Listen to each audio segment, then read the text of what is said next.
From a very young age, I wanted to be a hockey player. A couple months before my 16th birthday, I was diagnosed with spindle cell sarcoma, form of bone cancer. My life immediately changed from there. Tyler McGregor is a Canadian hockey player and captain of the national team.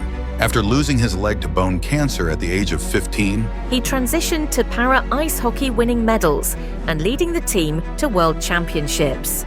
I met with Dr. Peter Ferguson, and he said, Tyler, in order to save your life, we have to amputate your leg. I was absolutely scared. I had my amputation about 6 inches above my knee. I was living in a fog, very unsure of who I was and where I was going. The pain, the hardship, the tears, the anxiety, the fears. You had every excuse in the book to call it quits. There was no question that regardless of how difficult it was, I was going to find a way. One more question for you.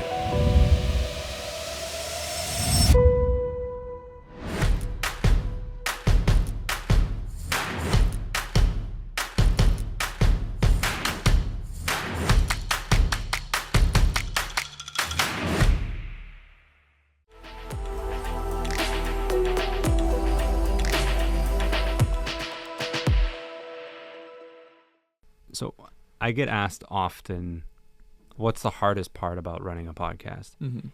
This right here is the easiest. Yeah. I could do this all the time. Mm-hmm. It's all the stuff that happens behind the scenes that's really difficult. Yeah, because I there's a can lot of imagine. scheduling and coordination and back and forth emails. Everything's changing Yeah, and constantly, if too. for whatever reason I'm not available, the studio's not available, the guest is not available, everything's in flux. It's just, I sound like I'm complaining, but it is a lot of work. Yeah, Yeah. I can imagine, yeah.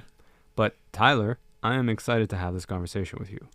You are a Paralympic champion. You are an incredibly inspiring individual. And I want to know more about the story in terms of how you got here.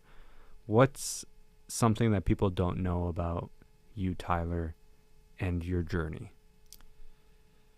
Well, I grew up in southwestern Ontario. Forest is my hometown, quite a small town of about 2,000, 2,500 people. I grew up in a little hockey haven, as I like to call it. We grew up right on the edge of town. My best friend, childhood best friend, same age, also a huge hockey fan, lived right across the street. Whether we were playing road hockey, playing in either of our backyard rinks, or with our team at the local arena 400 meters down the road, it's literally pretty much how I grew up. And I certainly played a number of other sports and had a number of other interests as well. But from a very young age, that was what I wanted to do. I wanted to be a hockey player. And I pretty much dedicated my life to that. And there's certain moments, I think, through that process where I knew I someday wanted to play in the NHL, and in particular play for Team Canada. And I remember being 7 years old, watching the Salt Lake City Olympics. The women's team, hockey team, had just won a gold medal. And then either the next day or 2 days later, the men's hockey team hadn't won an Olympic medal in hockey in 50 years. And, some of my childhood heroes were on that team, and they won. I remember, like, the prototypical story of watching that game and immediately going outside and probably spent the next 6 to 8 hours, kind of reliving those moments myself. And it was kind of an obsession in many ways, but things changed when I was 15 years old. I had fractured my tibia and fibula in the first game of our hockey season. At that point, I would have been entering our OHL draft year. So my season was essentially over. 15 years old or so? 15, yeah. And my season was essentially over. The recovery process for that type of fracture is pretty typically 4 to 6 months. And upon recovery, I was walking within 3 to 4 weeks, skating, to my recollection, between 6 to 8 weeks post-surgery. And I was recovering well, despite, at the time, and very slowly through the process, started to develop a mass on the site of the fracture. And I was healthy as can be, both physically, mentally, emotionally. And so no one, especially myself, thought anything was wrong. Fast forward to about 4 months post-surgery, that mass had grown to about, I would compare it to the size of a tennis ball, right below my left knee.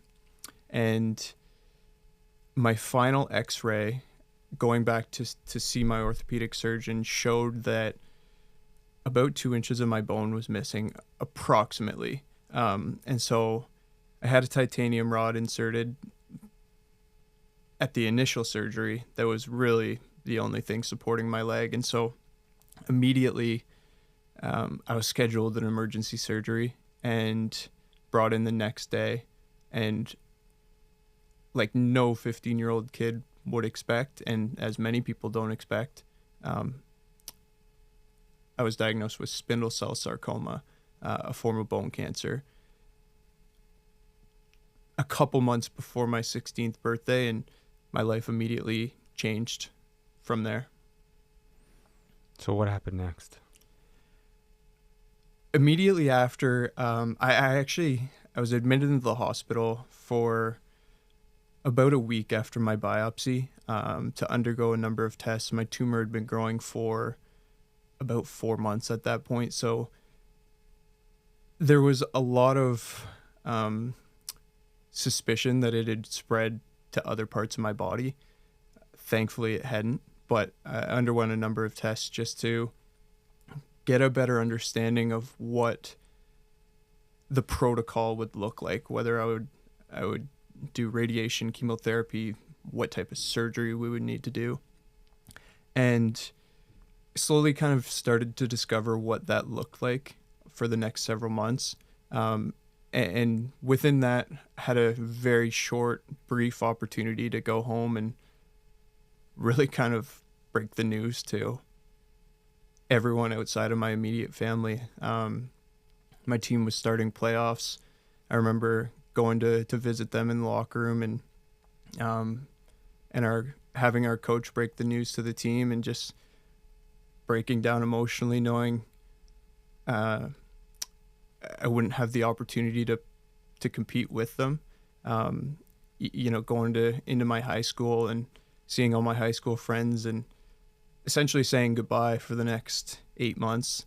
And then I went back into the hospital and was admitted for 2 weeks to receive my first of 6 cycles of chemotherapy. And immediately was, as a 15-year-old kid who had really no prior knowledge, no real family history, introduced to how lethal, I guess you could say, chemotherapy can be. And that was the start of what felt like an 8-month chemotherapy protocol that felt like years. For those who don't know what actually happens during chemotherapy, can you walk me through that journey, that process? Pretty typically, it all starts with testing your blood to ensure that your immune system is healthy enough to receive chemotherapy drugs, which essentially deplete your immune system. And so for myself, I would go into the hospital, have my blood tested, ensure that my immune system was able to withstand what was coming. And from there, I would be admitted as an inpatient. I had a Hickman line inserted into my chest, which had 2 tubes coming out of it to be able to receive my chemotherapy drugs. Two of them are some of the harshest available, doxorubicin and cisplatin, and my protocol required both, which is why I needed 2 tubes, and they're actually so toxic that they can't be administered together outside of the bloodstream. And so both are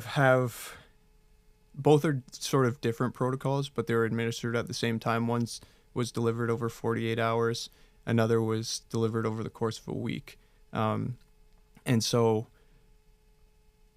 receiving that one, I would stay in the hospital for, on average, a week to sometimes a little bit longer, depending on how things went.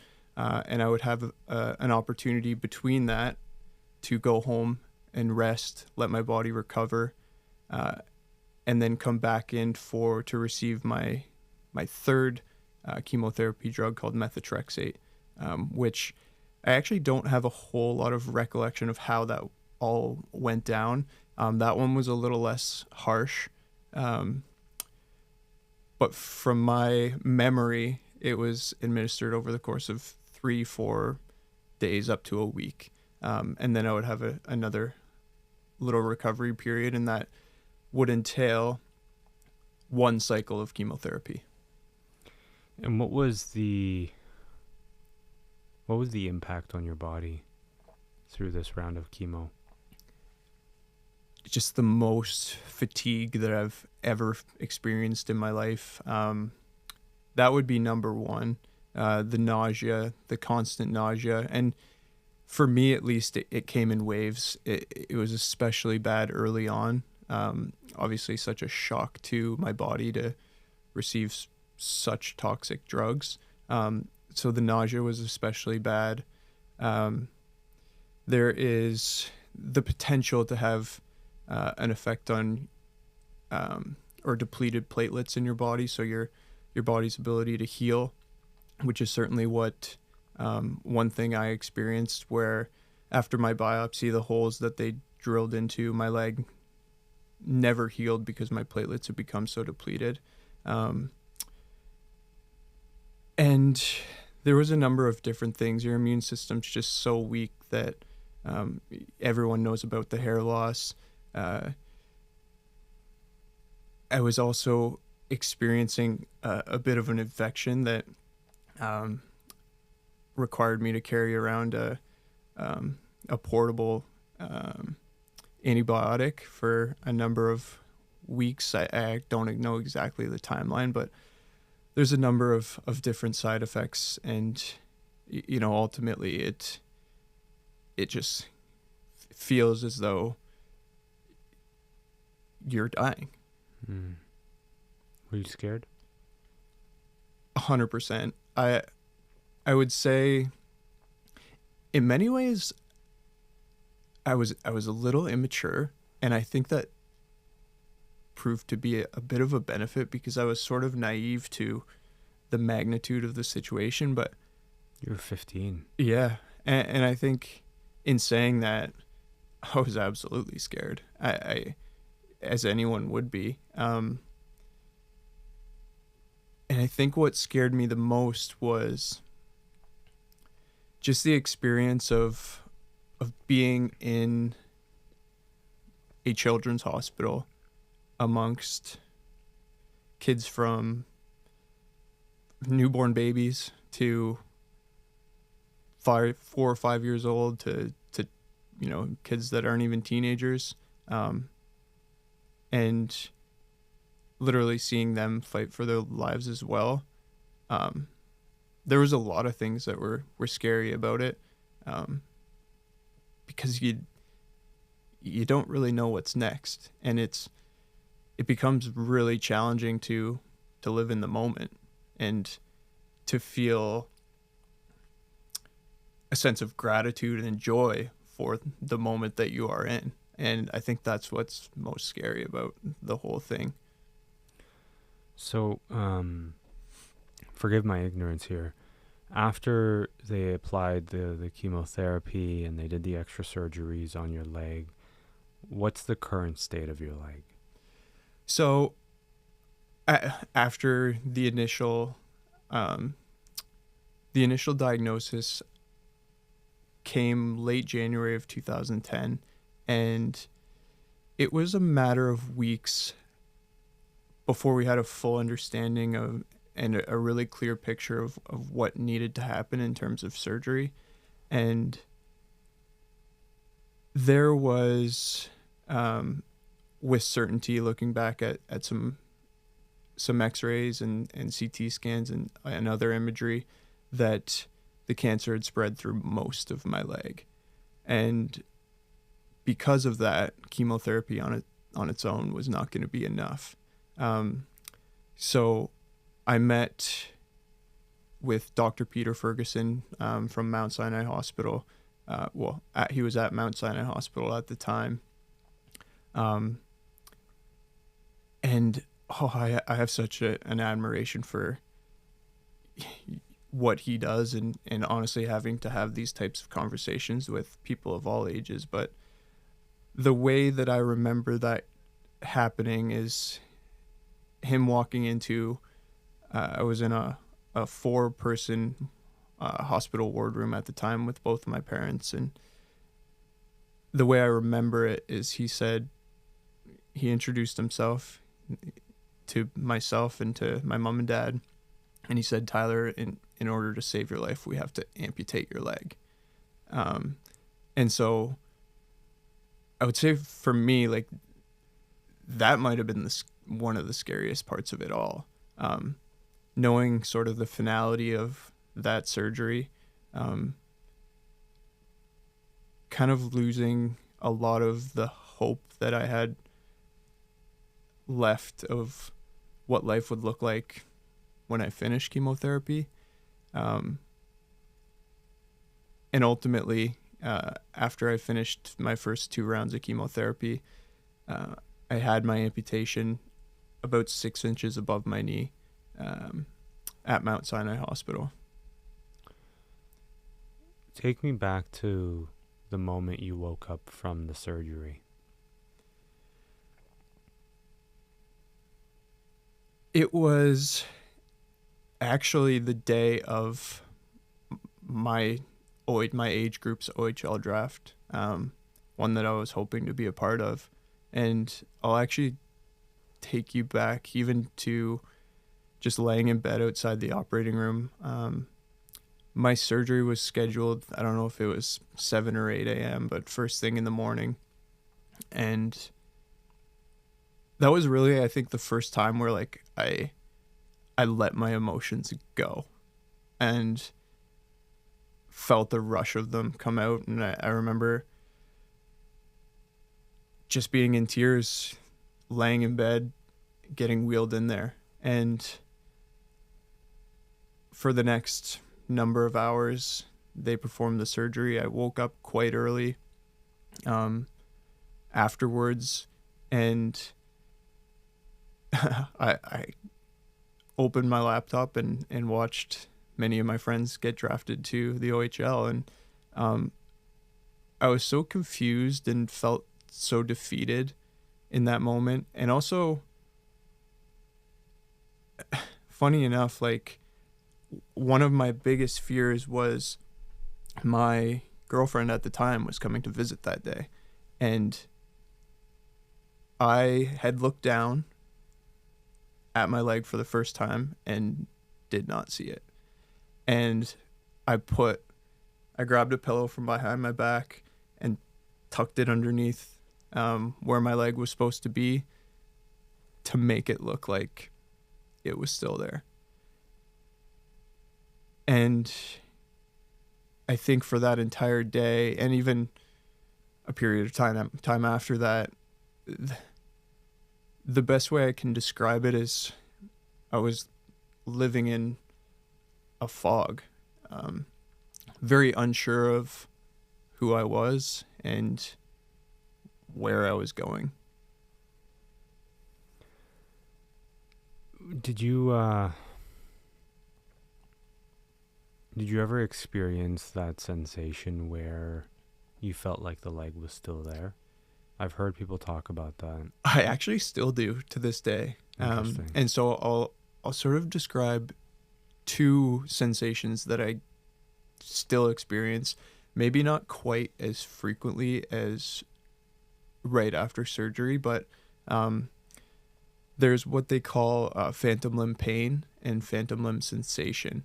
I would say I experience the pain a lot less frequently than sensations, and I always get the pain or experience the pain in the same location on my leg, right where I initially fractured it.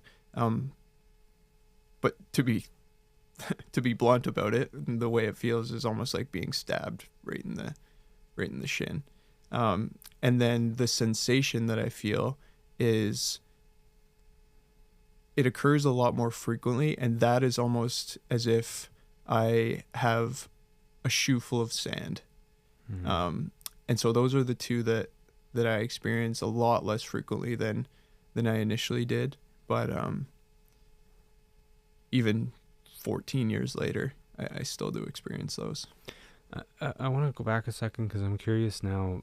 Was the cancer always there, or did it develop or progress because of the fracture? Yeah, they had gone back to initial x-rays after I fractured my tibia and fibula, and they concluded that it had been there and that had caused the fracture. The cancer caused the fracture. Yeah, exactly. Like it weakened the bone enough that... Yeah. I see. And you would have...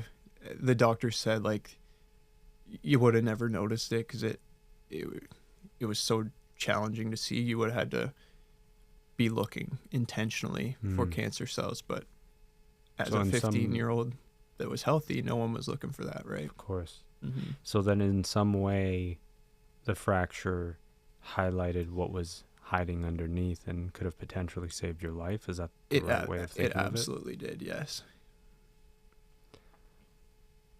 You had every excuse in the book to call it quits there.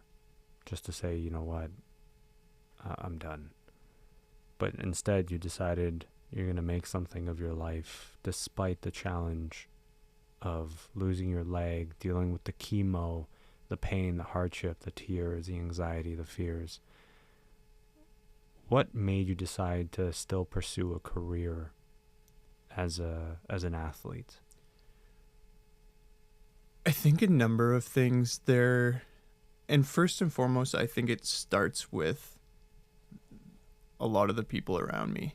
That's my family, that's my friends, my community, my teammates, coaches, who were there regardless of what I was feeling to support and encourage me. I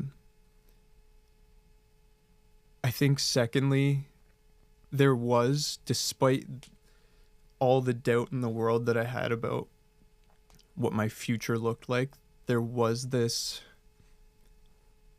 small, however small, seed of belief that I would still find my way somehow, some way, because it's literally almost all I'd ever known. And I think a combination of those two things, and then quite honestly, like, one of the main driving forces of why I try to practice gratitude and why I feel so thankful and try to live with so much joy is because of the people I met in the hospital, those young kids. And, you know, some are still here today and others aren't. And there's three that stand out. Two of them were 4 years old. Both lost their lives to neuroblastoma. And the other was 12 and lost her life to leukemia. Three kids that I got to spend a lot of time with in the hospital. And for two of them in particular, never got the opportunity to go to school or to even play a sport or to even dream of what they could someday accomplish. And I honestly think, like, through it all, kind of witnessing that and sort of experiencing the hardship of that was a very vivid reminder of, for me to do literally everything I could to live for them. What would you say to them? Wow.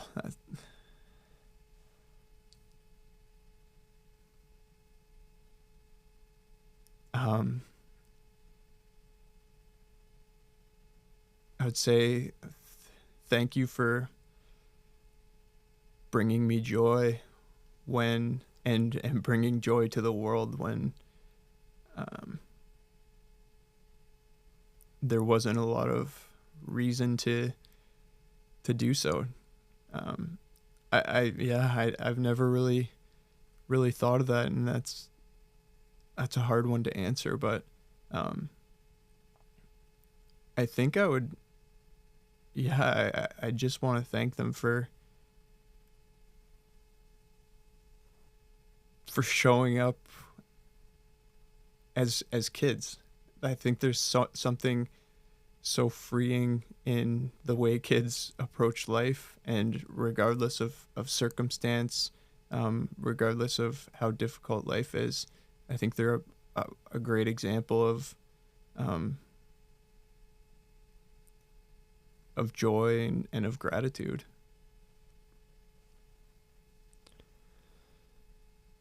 When you decided that you were still going to become an athlete, what's the journey there?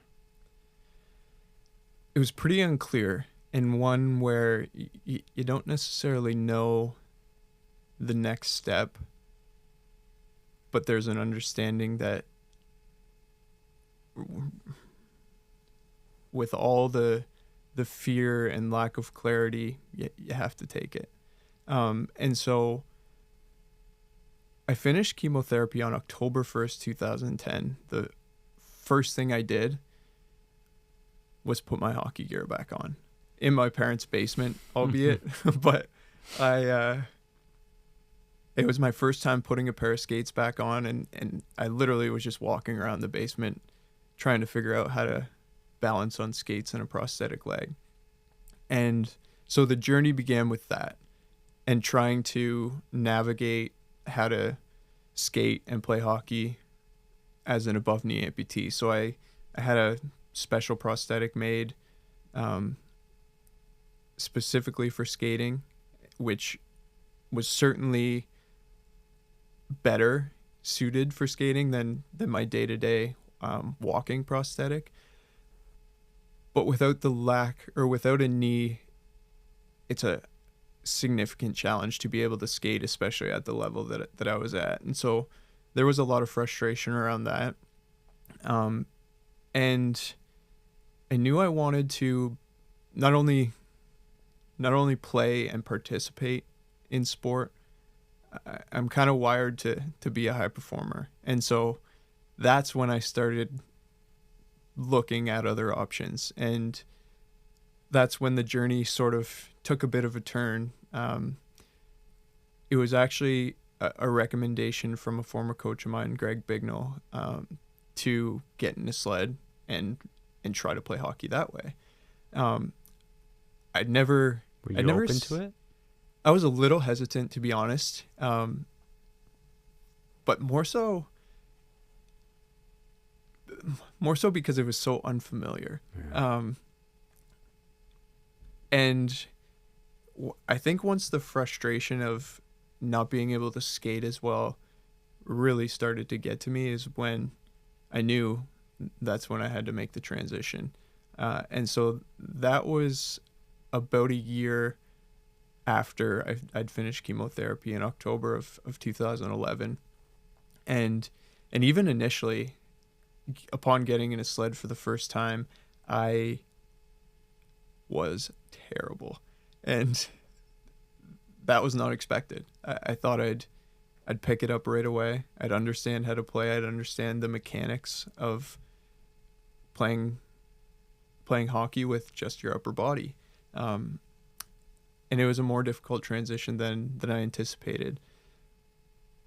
But then again, all these old habits from when you're a young kid, just spending every spare moment practicing, they came back, and I brought a sled home, sat in my basement, practiced every chance I could, and tried to learn as quickly as possible. And it's an ambidextrous sport as well, so that was unfamiliar in that I had to learn how to use both hands equally well to be able to compete at a high level. And so the journey once again had another layer to it, where I had to really kind of challenge myself to become ambidextrous and learn how to use my left hand. So I was literally doing household chores, cooking, brushing my teeth, opening doors with my left hand rather than my dominant right hand. Wow. And so that was kind of it's a challenge. I mean, I can only was. imagine you're trying to figure out how to, play hockey in a sled, and then also learning how to use your other hand. I mean, I could imagine there was a ton of frustration in there. Do you think about quitting? I actually didn't. Okay. Because I think I knew this was sort of my only chance to continue playing. Mm-hmm. And especially like upon starting, I'd started to meet a lot of people within the sport, and I understood that, the ultimate goal would be to play on the Paralympic team.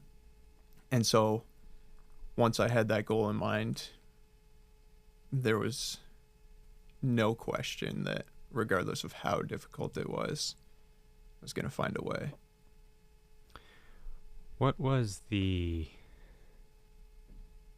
the journey of learning how to compete now in this different format, what was the biggest lesson you took away from all of that? Something that still resonates with you today? I would say the ability to seek out challenging tasks. I'll phrase it as. I think in the pursuit of anything, resilience is paramount.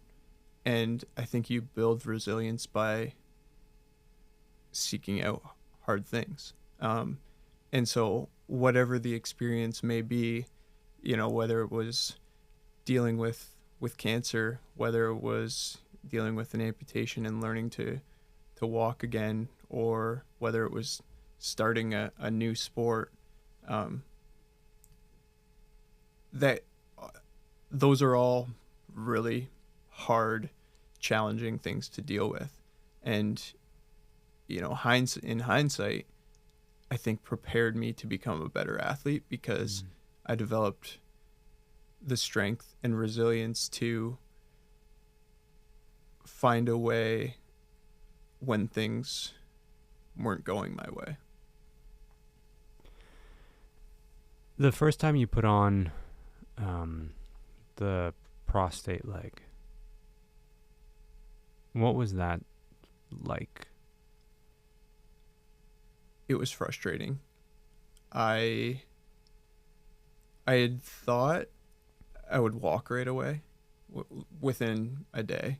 And for a number of reasons I didn't, because my weight had fluctuated so much due to chemotherapy, but I was also really quite shocked at how difficult it was. And then the thing about learning how to walk with the prosthetic is you actually spend your first day in the rehab hospital learning the mechanics of walking while not wearing your leg. And what I vividly remember is going through that with the OT and the PT, and then going back to my hospital bed and literally sleeping for 8 hours. It just completely and utterly exhausted me. Wow. And so that's really what I remember. I remember the fatigue, the energy consumption of it all, and then trying to master the mechanics of my what was now my new gait, which was quite difficult. Prosthetic leg. I called it a prostate leg. That's a very different thing. That's I don't even think that's a thing. If someone's listening to this, watching this, going through their own challenges and battles with cancer, and they've had to have a limb amputated as a result, and they're about to start this journey with a prosthetic device item, what advice would you give them as they're starting this out? I would suggest, where possible, one of the most important things is to find another someone like you, someone who's been through something similar and had to navigate that process. I know for me, while going through that, meeting other amputees and hearing about what they're doing and seeing how they live their life, and they're able to navigate life just the same, maybe in a slightly different way, that's encouraging. I would say, and I would really encourage someone going through that to as much as possible, try to be patient with the process. That's one thing I wish I did a better job of, is being patient, being really mindful that it's not supposed to be easy, and it certainly wasn't. But I would really preach patience throughout the entire process. Do you feel different? Different in what way? In any way? Like, do you feel, when you're walking down the street, or when you meet people and you tell them your story, do you feel different from them? I would say at this point in my life, no. But that took a lot of intentional effort, and it took a number of years. Admittedly, like, I don't think I accepted who I was and that I am a little bit different in my own way until probably 5-6 years ago. What changed? I think most of all, I think I learned to accept who I was, and that came through just sort of falling in love, learning to fall in love with myself, more, and by that I mean with Tyler McGregor, the person, not the athlete, not anything else, just who I am and my values, the way I show up in the world, the way I treat people. I think that's what changed. I learned that regardless of one leg, two legs, whatever it is, I learned to love myself and accept myself for who I ultimately am. Was there something specific that you did for that?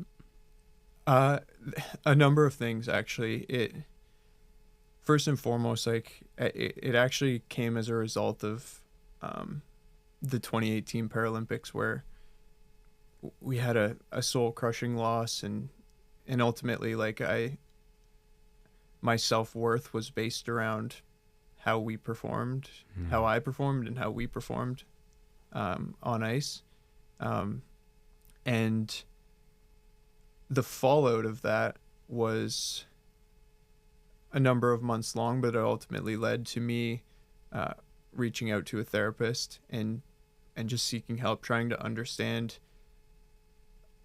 who I was, and especially as someone that's more than an athlete. And so I seeked that out and really started to learn who I was, what I value.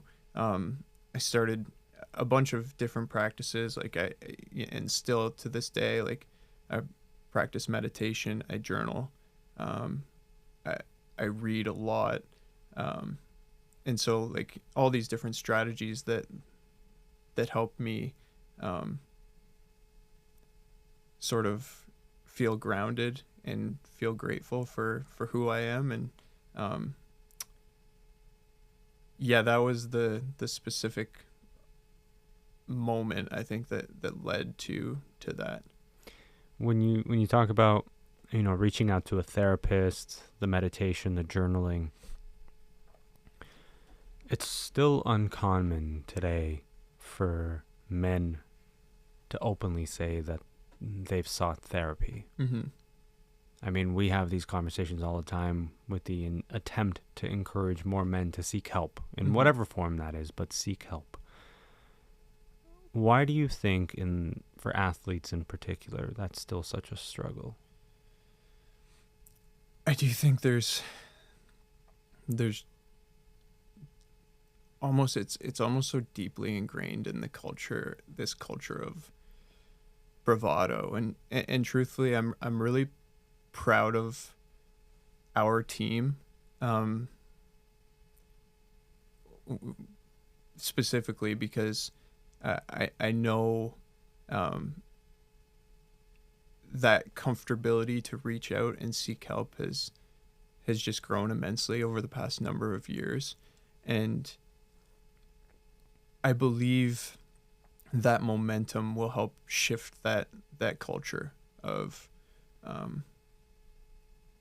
guess, quote unquote, masculinity within sport. And I think helping more athletes understand that it's okay, that whatever they're feeling is valid, and they're not alone in having those feelings or those thoughts, whatever they may be. Everybody experiences their own emotions, their own thoughts, and has their own perspectives on whatever it is they're dealing with in life. And I think the more we step up and reach out for help, the more momentum we build in helping other athletes understand that that's okay too. If there's an athlete out there that's listening to this, watching this, I always try to find a way to offer people some form of practical advice. Mm-hmm. There's an athlete out there struggling with their mental health, wants to reach out, afraid to. To your point, the culture doesn't really support that still. And just for context, there was a window of time in my life where I was a scout in the Ontario Hockey League. And you could tell the culture in the Ontario Hockey League still didn't necessarily openly talk about these things. Mm-hmm. So there's a ton of athletes today who are still struggling with this, who are afraid to do so. What could you say to them? How could you encourage them to seek the help when they're surrounded by an environment that discourages it?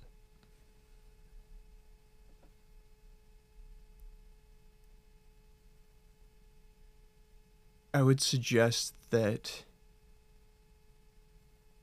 it's actually the ultimate form of strength to accept who you are, what you're feeling,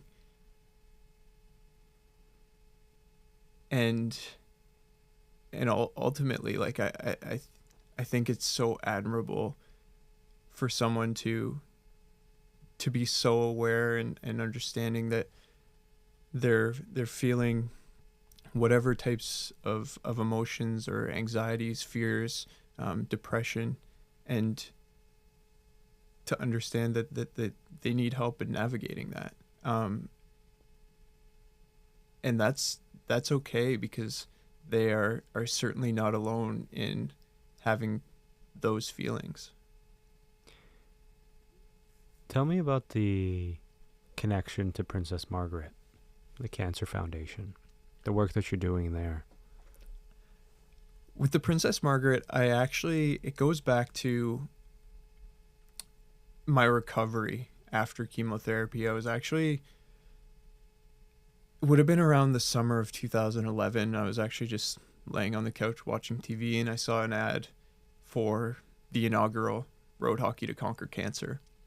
It sounded like such an awesome event, just, a massive road hockey tournament, which piqued my interest. Yeah, I mean, any kid that grows up playing road hockey would immediately be interested. Oh, man, it sounded like a blast. And then, on top of that, it was a massive fundraiser for the Princess Margaret to support vital cancer research.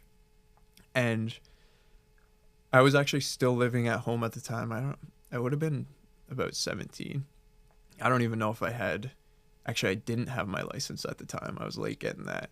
So I literally had to ask my parents, I'm like, if I register for this, can you drive me down to Toronto and do this over the weekend? And so I registered as an individual, and there's a portion of the profile that you make as you register, where you can write a bio. And so I actually I just wrote my story in there, and I don't know the exact timelines, but pretty soon after, Kevin Shea, actually, who at the time worked for the Princess Margaret, reached out and was like, do you want to, I love your story. Do you want to speak at this event as well as play on our team? And I was 17. I don't think at that time I'd done any public speaking at all, but I agreed to it and attended the inaugural event in 2011. My parents and I, at the time, did everything we could to fundraise whatever amount of money that we were able to. And fortunately, the forest, the town I grew up in, did a great job in supporting those efforts. And so I played in the inaugural tournament in 2011. It, at that time, was at Ontario Place.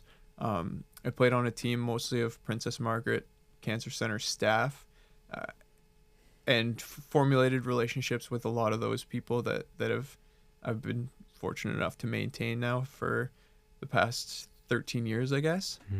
And that was the beginning of it. And I've been lucky enough when it works around our travel schedule for hockey, I've been able to play a number of years. But it's just such an incredible event, one that I'm very honored to be a part of. Over its 13 years has raised, I believe, over $33 million. Wow. So that's such an incredible amount of money that supports cancer research. And the one thing I will add too, it's so awesome because my orthopedic oncologist that performed my surgery, he plays in the tournament pretty much every year. And so that's a guy who literally saved my life. And, outside of attending this tournament, I don't know if that's a relationship that we would have had the opportunity to maintain over the years. But this is sort of that special event that offers us the opportunity to connect in a more personal way. That's amazing. Over the years. That's incredible. Just to be able to continue to maintain that bond and that relationship. Mm-hmm. It's pretty awesome. He's an incredible... What's his name? Dr. Peter Ferguson. Yeah. Great stuff, Peter. Yeah. Or Dr. Ferguson. Yeah. But I think the other thing too is outside of this tournament, Princess Margaret is doing this all year round. They're constantly fundraising to raise awareness, but also to support the research into new I guess, ways to solve cancer or treat cancer, rather. Exactly, yeah. And there's so many incredible events that they hold. I know there's the Walk to Conquer Cancer, the Ride to Conquer Cancer. I believe there's a new one coming out called the Cricket to Conquer Cancer. So they do some amazing work and fundraise so much money. And we're so fortunate to have right here in Toronto one of the top 5 cancer research centers in the world. That is truly making a difference, helping change and save the lives of so many people, not just in Canada, but around the entire world. Yeah, absolutely. And I think I want to ask you now, I've seen those commercials, I've seen the ads, to donate and raise money, and the Walk for Cancer and the Ride for Cancer, to your point, the road hockey event. But as someone who has lived experience, survived cancer, what would you say to people to encourage them to participate in this? Why should they be participating in this? There's a number of reasons. First and foremost, I think these events cultivate community in such a special way. And I think when you feel and experience the power of community, that's something special on its own. And then in addition to that, it supports critical cancer research. And sometimes, like, for people who don't know it, it doesn't, like, the ultimate goal is to find a cure. But in that process, what it also does, what this fundraising does and the research does, is improve the care that we have right now for cancer patients and also their families. And just to provide like a little bit of an example, during my chemo protocol, my doxorubicin, one of the drugs I received, is so harsh on your heart to the point where my heart function had decreased below 50%. And so by the time I guess it would have been my second last cycle of chemo, they needed to find a new way to administer those drugs and protect my heart at the same time. And so miraculously, I guess, there was this drug that was just developed that would be able to act as a masking agent to protect my heart while receiving doxorubicin over a shorter period of time, which allowed me to ultimately finish chemotherapy on schedule, while also protecting my heart, but also allowing its function to improve. So that's just one example of like how critical the money that we raise is to helping, it's a tangible example of where the funds go, essentially. One more question for you. If you can go back in time and talk to 15-year-old Tyler, the one that was laying in the bed before he went into the operation room, the one that had finally had his emotions boil to the surface, and you were able to say something to him, what would you say to him?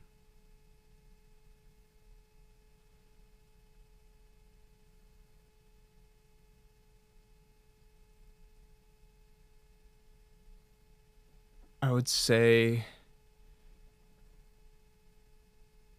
I would tell myself and remind myself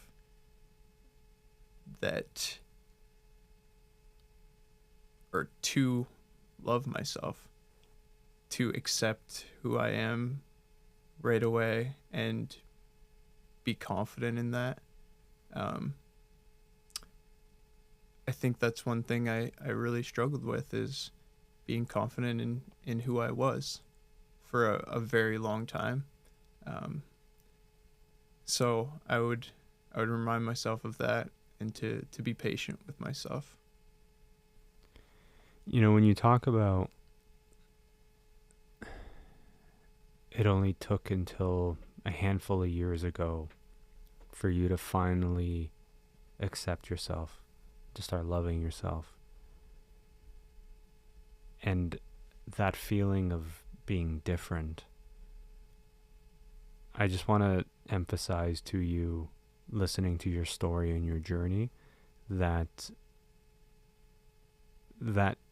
part of your life where you're learning to love yourself is something we all could learn.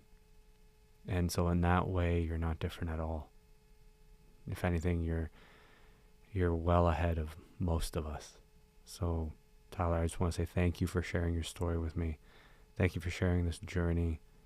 It's honestly inspiring. I had goosebumps half the time you were talking about it, just thinking about how hard it must have been for a 15-year-old to be going through that. And how in that moment, there's very little anyone could really say to take away the pain, the fear, the emotions. But you did it. You did it, and then you said, I'm not just going to settle. I'm going to go and do more. And you've made a career out of it, and you do incredible things with the hospital and raising awareness and funds and all that. So, man, congratulations to you. You're an inspiration. Thank you. Keep doing what you're doing. I appreciate that very much, and thank you so much for having me here today. I'm really grateful. No, of course, my pleasure. Where can people find you if they want to reach out to you, you know, just to say hey, or to ask for advice maybe? I would say primarily Instagram. Okay. Tyler McGregor 8. I am just like any other hockey player. Yeah, exactly. Everyone has to include the number.